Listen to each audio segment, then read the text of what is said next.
ബംഗ്ലാദേശ് കലാപത്തിന് പിന്നാലെ ഡൽഹിയിലെ ബംഗ്ലാദേശ് ഹൈക്കമ്മീഷന് മുന്നിൽ ഇപ്പോൾ സുരക്ഷ ശക്തമാക്കിയിരിക്കുകയാണ്.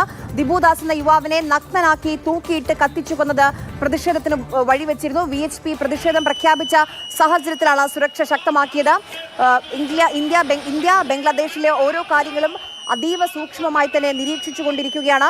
ഇന്ത്യയിലെ വിസ സേവനങ്ങളൊക്കെ നിർത്തിവെക്കാൻ ബംഗ്ലാദേശ് തീരുമാനിക്കുകയും ചെയ്തിരുന്നു. അതിനിടയ്ക്ക് ഇന്ന് ഒരു വാർത്താ ഏജൻസിക്ക് നൽകിയ അഭിമുഖത്തിൽ ഷെയ്ഖ് ഹസീന താൻ തിരികെ ബംഗ്ലാദേശിലേക്കില്ല, അവിടുത്തെ ഇടക്കാല ഭരണകൂടത്തിനെതിരെയും അതോടൊപ്പം തന്നെ അവിടെ കൃത്യമായൊരു നീതിന്യായ സംവിധാനം ഇപ്പോൾ ഇല്ല, ജുഡീഷ്യറി ഇല്ല, അതുകൊണ്ട് താൻ ഇപ്പോൾ ബംഗ്ലാദേശിലേക്ക് പോകുന്നില്ല എന്ന് ഷെയ്ഖ് ഹസീന വ്യക്തമാക്കിയിട്ടുണ്ട്.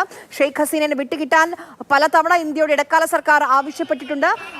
അതുമാത്രമല്ല, ഷെയ്ഖ് ഹസീനയ്ക്ക് ശിക്ഷയും അവിടെയുള്ള ട്രൈബ്യൂണൽ കോടതി വിധിക്കുകയും ചെയ്തിട്ടുണ്ട്. എന്നിട്ടും ഇന്ത്യ ഷെയ്ഖ് ഹസീനയെ വിട്ടുകൊടുക്കാത്തതിനെതിരെയും വലിയ പ്രതിഷേധം ബംഗ്ലാദേശിൽ ഉയരുന്നുണ്ട്.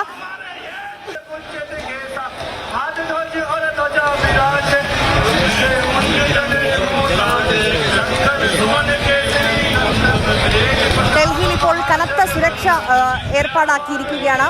അതോടൊപ്പം കോൺസുലർ വിസ സേവനങ്ങൾ ഡൽഹിയിലെ ബംഗ്ലാദേശ് ഹൈക്കമ്മീഷനും നിർത്തിവെച്ചിട്ടുണ്ട്. ഇതിനെല്ലാം പ്രധാനപ്പെട്ട കാരണം അത് ഷെരീഫ് ഉസ്മാൻ ഹാദിയുടെ മരണത്തെ തുടർന്ന് ബംഗ്ലാദേശ് സംഘർഷഭരിതമായ സാഹചര്യത്തിലാണ്. ആ സാഹചര്യത്തിലാണ് ഇന്ത്യയുടെ ഈ തീരുമാനങ്ങളെല്ലാം വന്നുകൊണ്ടിരിക്കുന്നത്.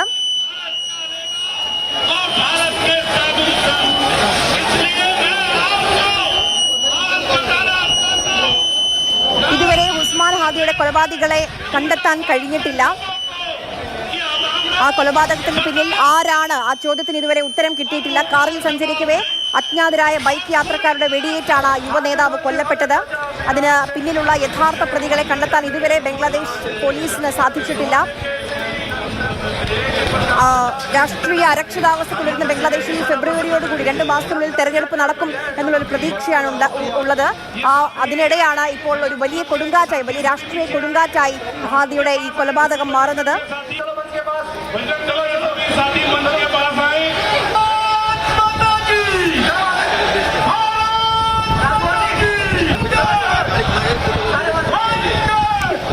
ഡൽഹിയിൽ നിന്ന് പി ബസന്ത് വിവരങ്ങളുമായി നമുക്കൊപ്പം ചേരുന്നുണ്ട്. ബസന്ത്, വിസ സേവനങ്ങളടക്കം നിർത്തിവെക്കുന്നുണ്ട്, സസൂക്ഷ്മമായി നിരീക്ഷിക്കുന്നുവെന്ന് കേന്ദ്ര വിദേശകാര്യ മന്ത്രാലയം തന്നെ അറിയിക്കുന്നുണ്ട്. എന്താണ് നിലവിലെ സാഹചര്യം? ബംഗ്ലാദേശിൽ കഴിഞ്ഞ ദിവസങ്ങളിലുണ്ടായ വലിയ വ്യാപകമായ അക്രമങ്ങൾക്കെതിരെയാണ് വിശ്വ ഹിന്ദു പരിഷത്തിന്റെ പ്രതിഷേധം ഡൽഹിയിൽ ബംഗ്ലാദേശ് ഹൈക്കമ്മീഷന് മുമ്പിൽ നടക്കുന്നത്. അവിടെ കഴിഞ്ഞ ദിവസം ദീപുദാസ് എന്ന് പറയുന്ന ഒരു യുവാവിനെ നഗ്നനാക്കി മർദ്ദിച്ച് അവശനാക്കിയ ശേഷം കെട്ടിത്തൂക്കി കത്തിച്ച ഒരു സംഭവം ഉണ്ടായിരുന്നു. അതിനെതിരെയാണ് ഇപ്പോൾ വലിയ തോതിലുള്ള പ്രകടനം ഇപ്പോൾ വിശ്വ ഹിന്ദു പരിഷത്ത് നടത്തിയിരിക്കുന്നത്.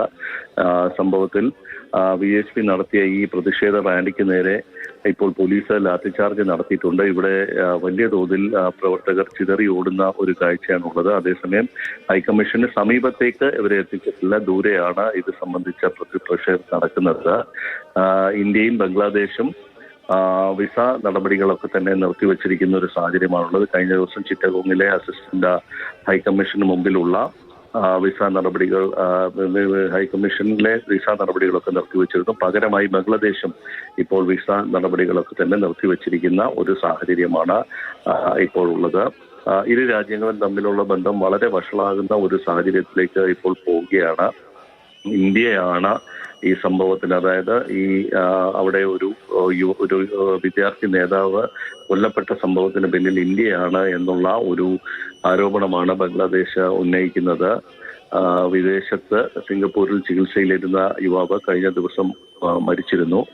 മറ്റൊരു സംഘടനയുടെ ഒരു നേതാവും ഇപ്പോൾ തലയ്ക്ക് വെടിയേറ്റ് ചികിത്സയിലാണ്. ഇതിനൊക്കെ പിറകിൽ ഇന്ത്യയാണ് എന്നുള്ളതാണ് പ്രധാനപ്പെട്ട ആരോപണം ബംഗ്ലാദേശിൻ്റെത്. ഇപ്പോൾ വിശ്വ ഹിന്ദു പരിഷത്ത് ബംഗ്ലാദേശിനെതിരെയാണ് ഇപ്പോൾ തിരിയുന്നത്. ബംഗ്ലാദേശിനെ ബഹിഷ്കരിക്കണം എന്നുള്ളൊരു ആരോപണവുമായിട്ടാണ് ഹൈക്കമ്മീഷന് മുന്നിൽ വലിയ തോതിലുള്ള പ്രകടനം നടക്കുന്നത്. ശരി.